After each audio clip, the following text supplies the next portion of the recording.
to our first live stream.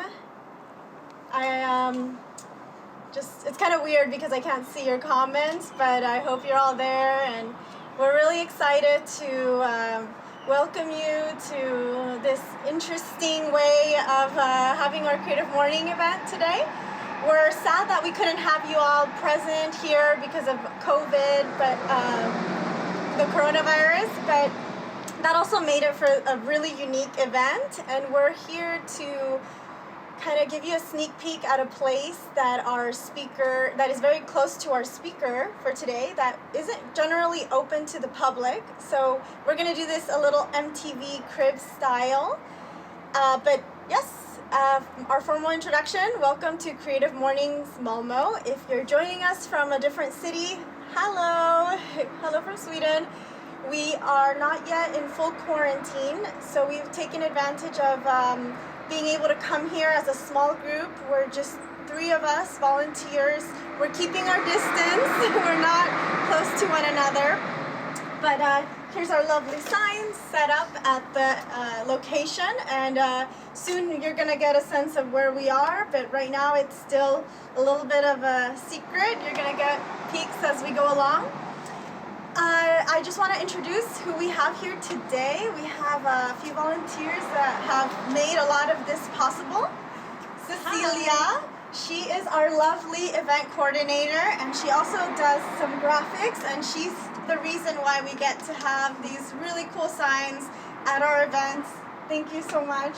Have a good day. And we also have Kirti. Hi. Kirti is our speaker coordinator. Yeah. She is out there scouting cool people all the time, what they're doing and how we can make them talk for Creative Mornings. We have a lot of really cool people coming up for the year. So yeah, definitely. Stay tuned with us. And then behind the camera, we have Henning. He's our event coordinator. He's our media coordinator, so everything having to do with filming and the photography, he helps us out so much, and that is how we can make sure our events feel like they took place, because if there isn't a picture, then it really didn't happen, right? So let's do this MTV style. Let's follow me. So as always, you're used to this. We have our global sponsors, and I just want to take the time right now to thank them. We have MailChimp. You already know that is how we send out our newsletter. And right now, they're actually giving free accounts to certain public organizations. So we'll make a post about that later on so that you can follow the link and see if you're an organization that qualifies for their free service. And then we also have WordPress as well. That is how we get to have you register for the events and keep you updated on our website. And this time we have a new global sponsor. It's Basecamp, and they're a project management tool. So whether you're working as an individual, as a team, as an organization, this is the tool to have all of your project management in one place. It organizes the flow, and it helps you work as a team. So we want to give a big welcome to Basecamp. And we're gonna, hopefully roll out some ways that you can have a really cool deal on Basecamp later on. Cool, so let's see what's happening in here. We got our signs, but I think something is happening inside. Oh, hello, Pixie. Hi. Oh, I don't know what's going on over here. Seems a little chaotic.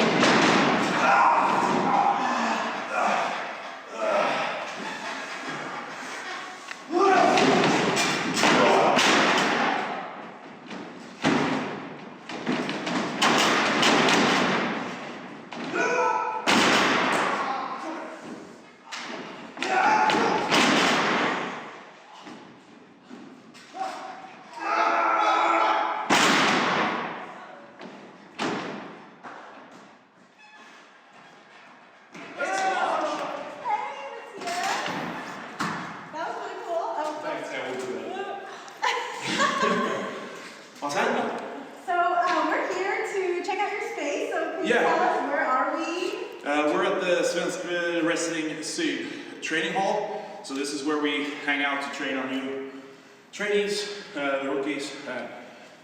We'll give a quick hand to the trainees who helped me out.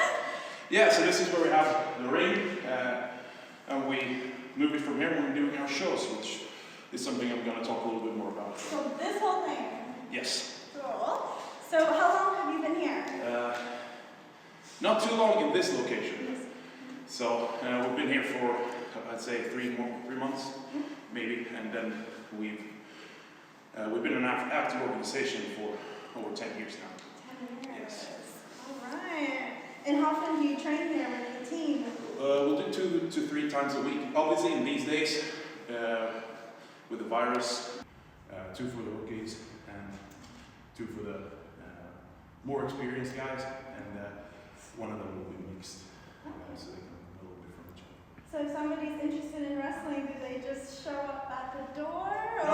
You'll send us an email to wrestlingsyd@hotmail.com, and we'll be in touch. Or send us a Facebook message. Yeah, we'll show all of that. We Yeah. can share all of that. If you're interested in doing what they just did, getting knocked out or knocking someone out. Yeah. Cool. Well, let's get started. So I just want to introduce our theme for this month. As you all know, our theme is identity, and it was chosen by Jakarta and illustrated by Nadia Noor. And how is the sound, everyone? We're gonna test out using some headphones so that you can all listen to Mattias's presentation. So let us know how the sound is. Once we add the little.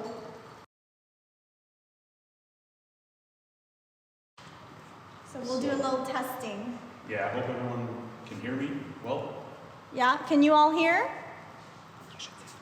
Yeah, so if everyone hears me, just give us a thumbs up. Yeah. Oh, and one more. after I'm done, I'll have a slide where I'm asking for questions. So send questions in on DMs. Yeah. And I'll try to answer as good as I can, basically. So yeah, this is me, Mattias Dahl. And the organization is called Svensk Wrestling Syd, Swedish Wrestling South. So that's where we're based. And the theme is identity, so I'll talk about a lot about myself and how I've come into this situation. So growing up, I was a typical 90s kid, I think. Slightly a bit more to the nerdish side, though, maybe. But, so the typical Swedish 90s upbringing always had a lot of ketchup, obviously, and there's also a bottle over here, if you can see it. And the toaster on the wall. But yeah, so that was it, and a lot of sports. So this guy is actually me, with my football team. Basically all of these guys who also played handball with me. So we went to school together. I'd say typical Swedish 90s upbringing. And this is the city where I grew up. It's called Landskrona. It's just north of Malmö. It's a nice little town. Has a slight reputation. But yeah, so a lot of sports, I'd say. And what really got me into the wrestling thing is actually this over here. That's why it shows this picture. This is in 1994, so I would have been about 6 or 7 years old. At a show called Bash at the Beach, WCW. And it's this guy, which I think a lot of people recognize as Hulk Hogan, versus Ric Flair. And that was advertised as the first time they ever had gone head to head, which obviously it wasn't, but they could do that in the days because, you know, they had TV since the mid-80s and nothing else, you know, to look it up. So yeah, that really resonated with me. They showed clips of that match on Swedish TV. I saw it as a 6 or 7 years old, and it really got stuck to me. So after that, I actually started doing Greco-Roman wrestling, which is or amateur wrestling, as it's also called, which yeah, really was because of that, because I like the wrestling so much. Finding out that it was not nearly the same, I kept doing that for about 5 or 6 years, and then I quit and kept going on with other sports. Yeah, so that's pretty much my upbringing from early days, and I say I've been interested in wrestling on and off since I've been 6 or 7 years old. And then coming into adulthood, or how to say it, it's this identity I think I've taken on the most. So at 19, I did my military service as a conscript in Sweden. You have to, at that point, you have to do it. It was mandatory. And just stuck with me. My COs, commanding officers, thought I was pretty good at what I was doing. Did a very good job, so they told me you should probably go to school, officer school. So I decided, what the heck. It was 1.5 years in school, guaranteed job. So at 21, I was a sergeant and started doing that. So this is actually from the training, officers training. And if I don't look too happy, it's because I've been away for about 20 hours, going on for another 12. And what I mostly did was working in this thing here, which is the air surveillance radar, which you can move around. So I was lucky enough to be one of the few to go to London during the Olympics to help out with the air surveillance over the London Olympics. So this actually is a picture from 2012 Olympics, where you can see all these aircrafts coming in for landing or starting. Which was really, really a special thing, because it was very much real instead of just going to the exercises. So I did that for about 10 years, and during this period, in 2011, I read an article in a Swedish magazine about there actually being wrestling in Sweden, and I just figured I'd have to go try it out. I'll have to see if it's something for me. So I went from living in Halmstad, which is about 1.5 hours from Malmö, where the closest training facility was. Went down here to Malmö, instantly got hooked, was asked to come back and continue training, and did so. So I used to drive 1.5 hours down to Malmö each week, once or twice, depending on how much free time I had, and then I'll drive back the same day, just for training. And the next slide will show some of the wrestling stuff. So this is actually from my first batch in 2012, in December. And it was a battle royal, so 20 guys in the ring at the same time, and some females actually as well.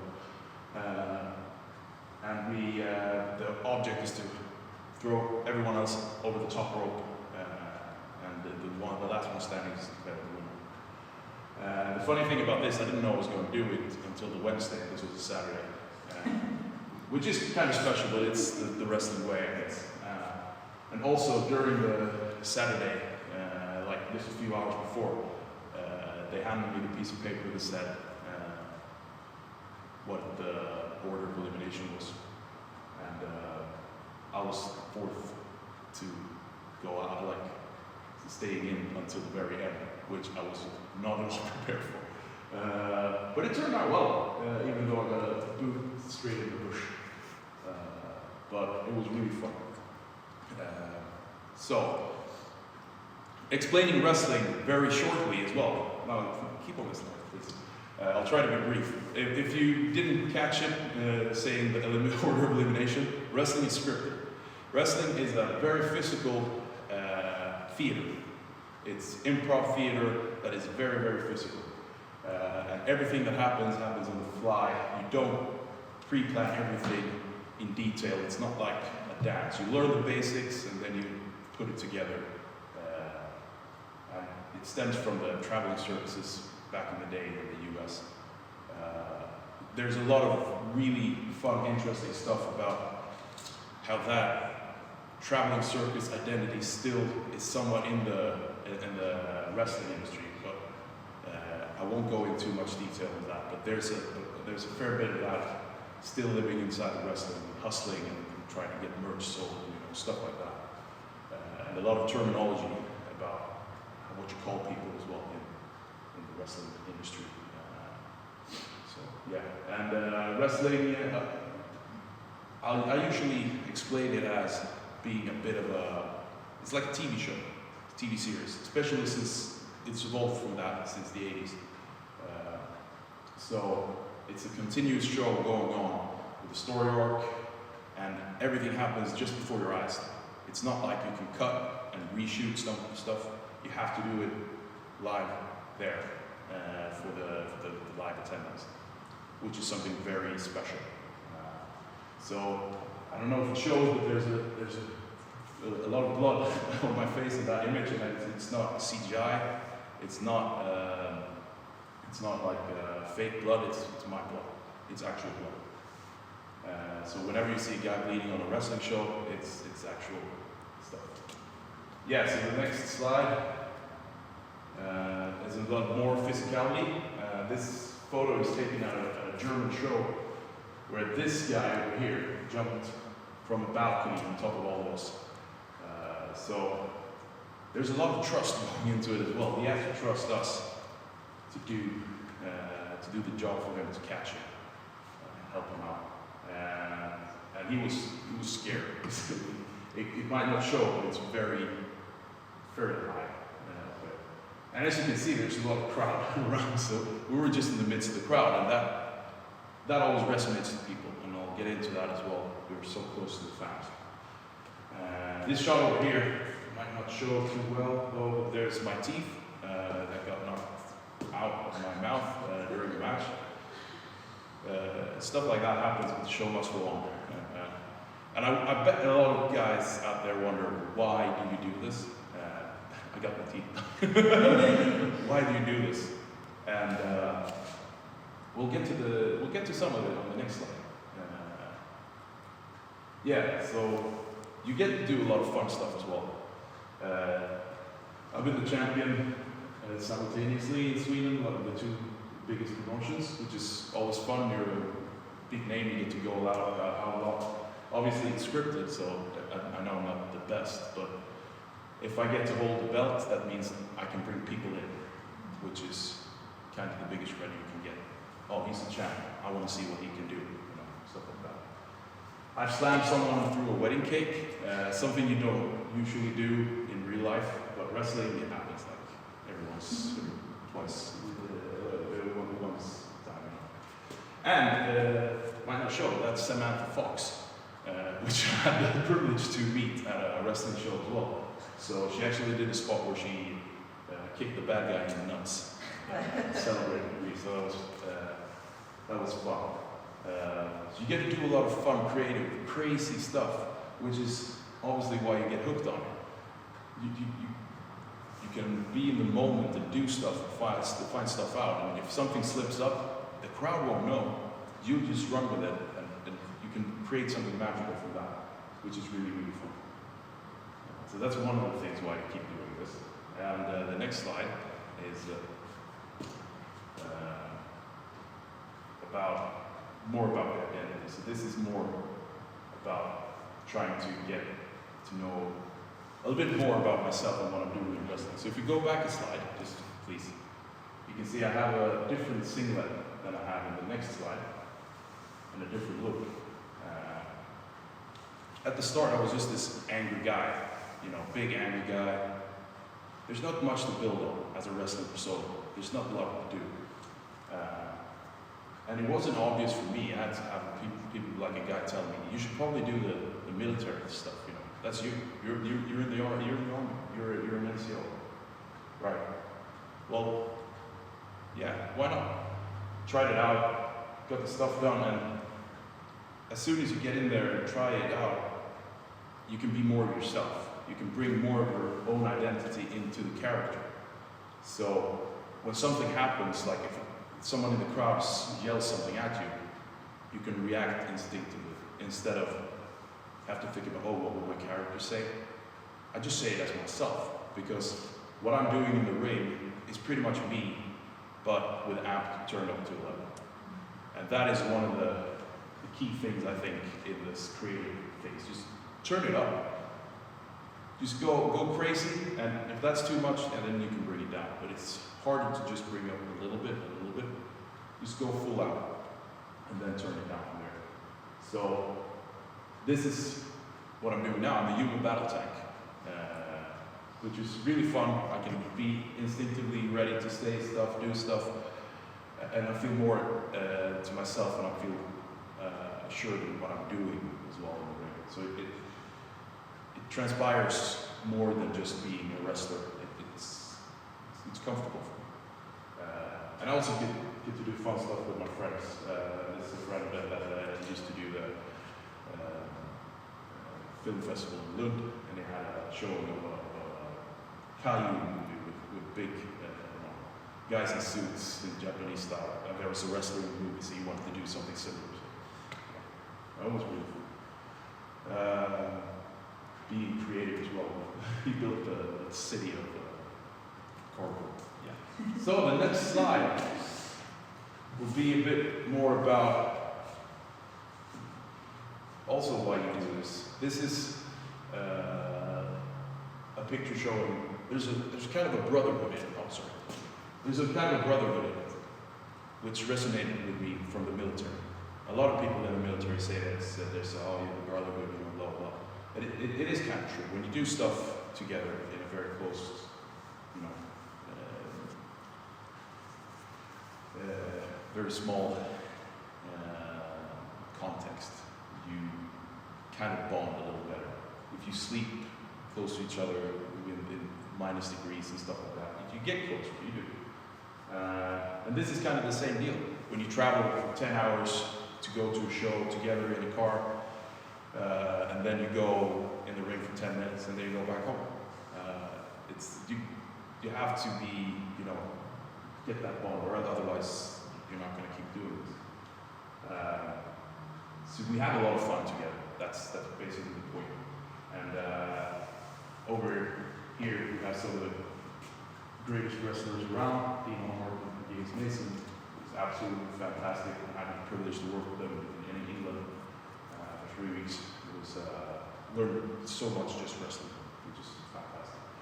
And this is my main partner in crime, Fabian, aka Steinbolt, and this is our team, the Swedish Elite. And I put him in there as well because it resonates to the next slide, which is the more creative background, like the works behind the scenes stuff, which Fabian has taught me so much about. It keeps pushing, you know, to go and be even better at that. So we help each other out a lot, which is fantastic, I think, and really makes it more fun. So behind the scenes,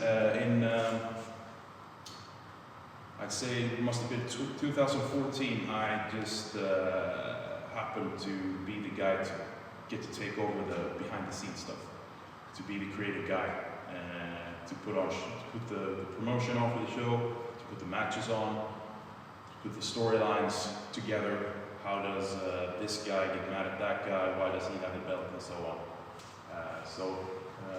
This is during one of the shows, just before trying to figure everything out, how to make things click. Because as soon as you do things more and more difficult around us, you'll have to think a lot more about, you know, putting stuff together. Would people react to this? Would I react to this? If I saw this, what would happen? You know, can it resonate to a live audience, or is it just a close-up frame? You know, so it's a lot of stuff going into it. And during the shows, I feel a lot of responsibility for what happens. This is actually from our old venue. We could have a TV screen showing what happens in the ring, which was nice because you could see what happened. You can follow the show, because there's a lot of pressure of going through the show and doing it good. Sometimes I feel physically ill during the shows because I'm not sure that everyone can pull stuff off, and it's my name on the line basically because I said go out and do that match. So I really try to be there and try to be involved. And also, there's training going into it. So, as I said, this is a training hall. We had a tryout a few, 1.5 months ago or something like that. And we had some new recruits. Unfortunately, this virus thing happened, but so we can't train. But we'll have 6 guys and girls coming in, being the new wrestlers. That also puts a lot of pressure on me as a promoter and as the main creative director, because I have to put my identity on what type of an organization are we, what type of shows do we put on, what type of wrestlers do we put on the shows, how do we train, how do we, interact with each other. It also puts a lot of things on my shoulders, which is it's both fun, but it's also a lot of work and has to be. You have to think about it a lot. Yes. Next slide, please. Again, to why we do stuff, because of the crowd, the amazing crowd. There's a lot of creative stuff going into, as I said before, how will the crowd react? What kind of a crowd do we want to cater to? Do we just want to go for the 30+ crowd and go all out doing very physical stuff? Or do we want to have kids in the crowd? Do we want to have people having fun, drinking and having fun?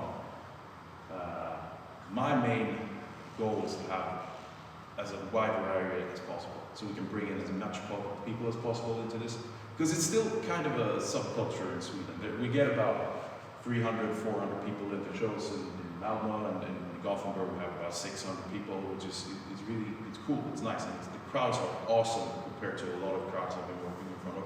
The Swedish crowd is amazing, very loud, very energetic. But we have to cater to, we have to take care of them, because a lot of the people coming to our shows, they know only our wrestling. They don't know the big worldwide wrestling stuff. They know our wrestling. So we have to take care of them and do stuff that they want to see, be fun and be relevant to these guys. Which will be a thing where I won't be the guy to be relevant. I can make stuff up to keep our company relevant, organization relevant at some point. I'll have to hand this over to someone. So I have to find someone that I can teach the ins and outs of why you do stuff. Because you have to mix some of the old stuff, the old school stuff, how you do stuff, the story arcs and everything, how to tell a story, in with new stuff, what excites people today. And that's really tricky when you're 30+ white male living in Sweden. And the last thing I want to say about identity and being creative, I think it shows in this picture, and also shows that we actually have females. It's not just me. So Helena here is a character called Sixth, and she was doing a promo. That's what we call this promotional speech. So it's a promo. She was cutting a promo for the crowd. But she's a bad guy. She's a heel, as it's called. And in Sweden, it's kind of hard being a heel as a girl, especially when you go toe-to-toe with guys. You'll obviously be the good guy if you go up against the guys. But we had to go. You had to cut a promo so that people actually get it that you're the bad girl. You have to be the heel. And she asked me, "What do you want me to say?" I want you to say something in the lines of this. Speak about the Malmö audience being offended feminists, and you're the real feminist hero, not them. Which kind of worked, but that's what you have to do. And I think that if you control too much of what people are doing with those promos and doing with their characters, you don't get that full creative power out. If you give them something, if you give them a little bit of, I want you to go this direction, but I want to do it your way, I think that's the best way, because that gives you a feeling of being autonomous. You can do whatever you want with it, as long as I do it within these frames. That's actually something I've learned also in the military. Give people a framework, do whatever you want, solve this task within this frame. Go. It's such a freedom to get that opportunity, but also to give it to someone. So just lastly, I want to touch on what I'm doing besides the wrestling. So the last slide for me is this is my guys. They're 15 years old playing handball. I'm also a handball coach, which also is part of my identity. I'm a coach. I'm not just someone doing wrestling as a performer. I'm a coach. I try to coach people here at the wrestling training facility, and it takes a lot of time, a lot of effort into going. How do you make that perfect? How do you take that little talent that someone has and perfect that into something? And I want to say that I try to do that in my work as well, but it's more being creative in a business sense.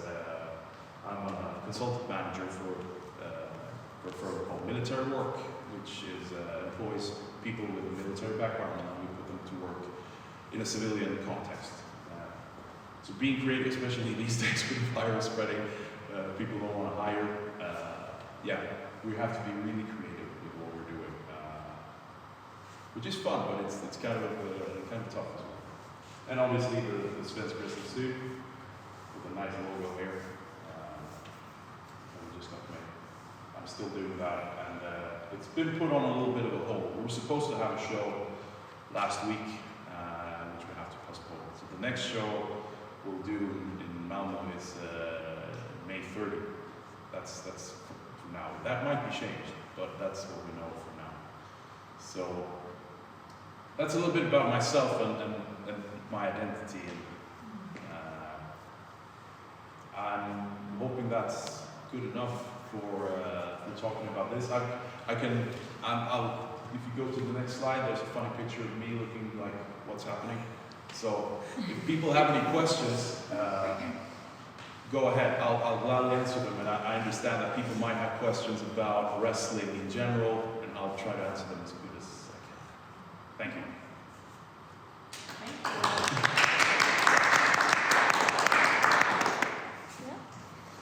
So, if you have any questions, you can send us.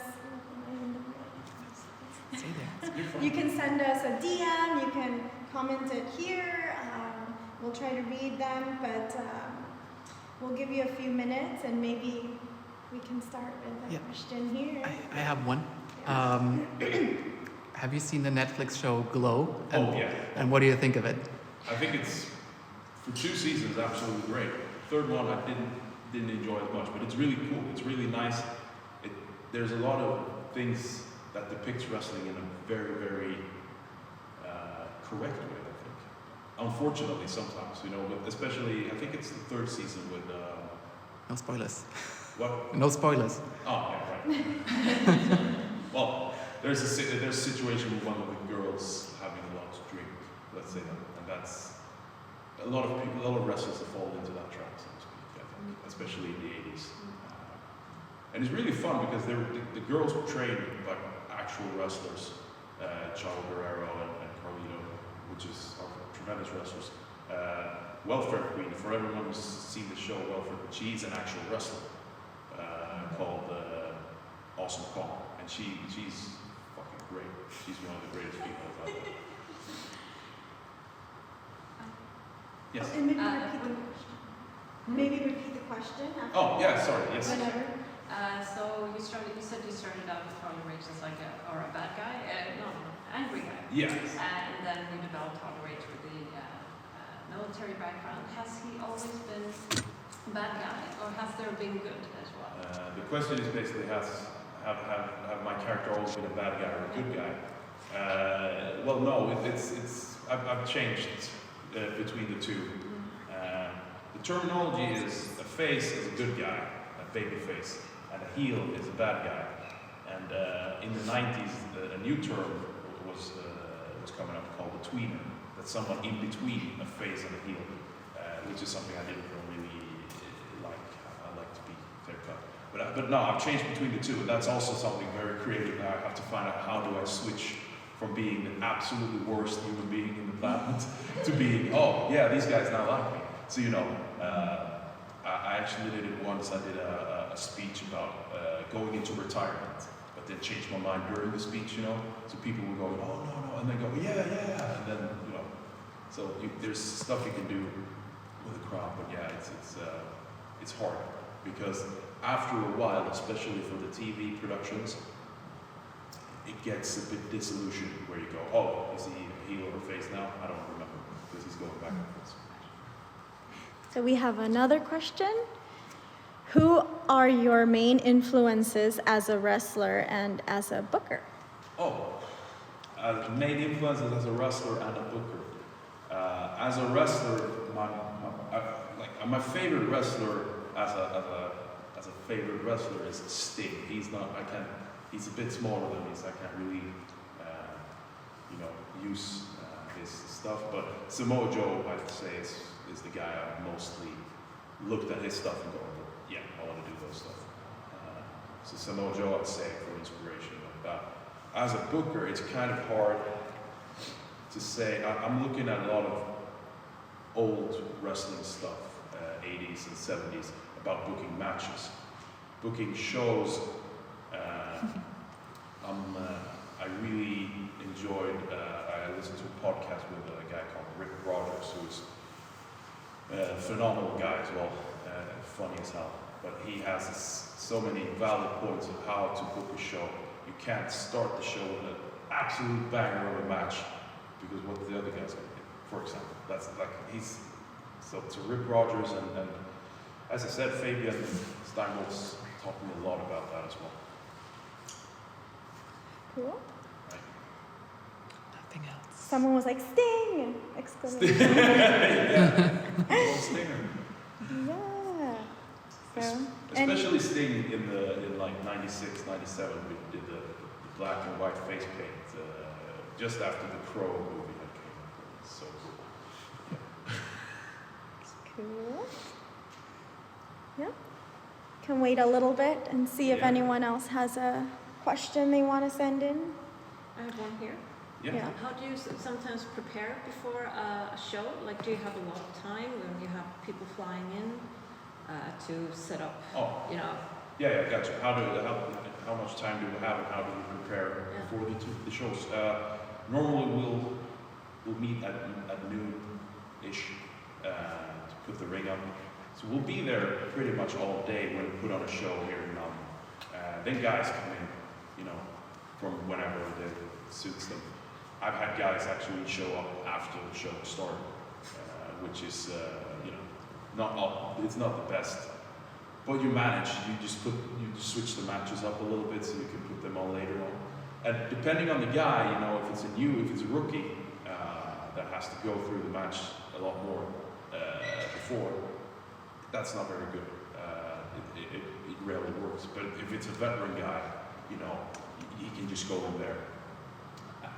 At some points during my stay in England, for instance, the guys I mentioned, Dean Allmark and James Mason. James Mason does more wrestling matches in a year than most people do in a lifetime. He and Dean Allmark, they didn't have to say anything to each other. They just went in there and did a 20-minute match, no problems. Didn't even speak. It was absolutely fantastic to watch. So as you get to that point of being very experienced, you don't have to meet up too early, really. But it's nice to be there, socialize. Great. Awesome. Well, we can wrap it up. Sure. And thank you for listening. Thank you for sending in questions. Thanks, Creative Mornings, for having me. It was fun. I hope I touched on a lot of stuff that you wanted me to touch on. And be sure to check us out if you're in Malmö. We're called Svensk Syd. You'll find us on Facebook. You'll find us on Instagram. And you'll find us on for the live shows. What can we expect on the next show? Oh yeah, since it's been postponed, I know most of the matches. So the next show will have a 2 out of 3 falls match between Harley Rage and Valentine. It will be the rubber match, the last match between the two guys. So whoever wins is the champion, and rightfully so. We'll have,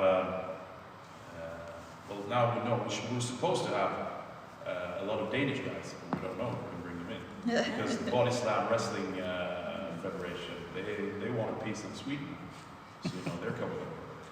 And we also have some Mexican guys coming in, but we don't know if they can make the flights now. Okay. But there's going to be a lot of fun action, a lot of fun stuff in the ring. Not just action, but actually funny wrestling action as well. So, you know, be sure to check us out. May 30, that's what we know for now. Okay. Thank you. Cool. Awesome. Cool. Thanks. Thank you.